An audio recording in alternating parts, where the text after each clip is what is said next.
حضور اکرم صلی اللہ علیہ وسلم کی مبارک نگاہیں اتنی پاک تھیں کہ حرام تو کیا آپ نے کبھی فضول بھی نہیں دیکھا، صحابہ کہتے ہیں نبی کریم صلی اللہ علیہ وسلم ہر وقت یوں ہوتے تھے.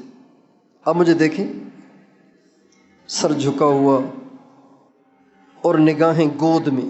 جب آپ بیٹھے ہوتے تھے تو آپ کی نگاہیں گود میں ہوتی تھی، جب آپ کھڑے ہوتے تھے تو آپ کی نگاہیں سجدے کی جگہ پہ ہوتی تھی.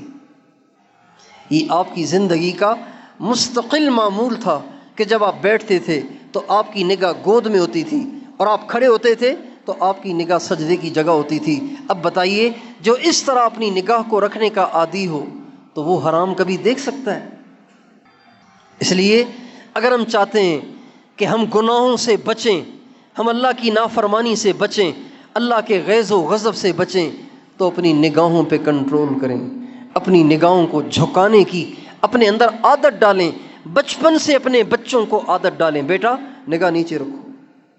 بچہ اگر یوں چل رہا ہے اس کو سمجھائیں، بیٹا مسلمان یوں نہیں چلتا، مسلمان تو یوں چلتا ہے.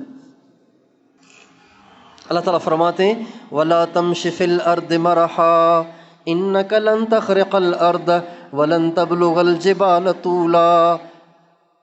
اللہ تعالیٰ فرماتے ہیں زمین پہ گردن اٹھا کے مت چل، اکڑ کے مت چل، اس لیے کہ تو زمین کو پھاڑ نہیں سکتا، پہاڑوں کی چوٹی پہ نہیں پہنچ سکتا.